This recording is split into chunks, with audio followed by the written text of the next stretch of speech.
Au Rwanda, le gouvernement envisage de relever le budget national de 6,7%. Pour le ministère des Finances et de la Planification économique, il s'agit d'augmenter le budget national pour cet exercice budgétaire à 3 464,8 milliards de francs rwandais, soit une hausse de 219,1 milliards de francs rwandais. Une révision orientée à diverses fins, notamment pour combler l'écart dans le paiement des salaires du personnel du secteur de la santé, les salaires des diplomates récemment nommés, financer des activités destinées à soutenir la lutte contre la Covid-19 et soutenir les opérations des institutions nouvellement créées.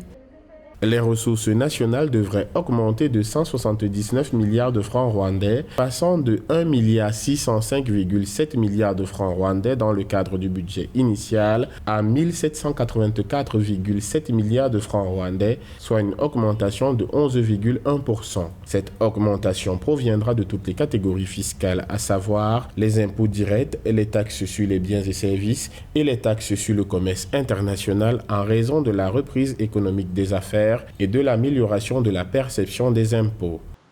La proposition gouvernementale suscite cependant des inquiétudes au sein du Parlement. En effet, les députés aimeraient savoir comment cet objectif de collecte de revenus serait possible dans le pays au moment où les entreprises et l'économie en général sont affectées par la crise de la Covid-19.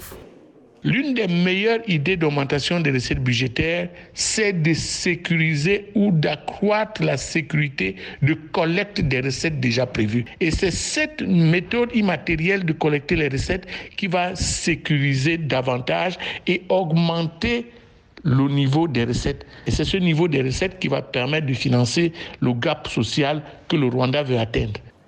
Pour l'heure, le gouvernement a indiqué que cette augmentation sera allouée au Fonds de relance économique en tant qu'effort continu du gouvernement pour soutenir les entreprises touchées par la pandémie de la Covid-19.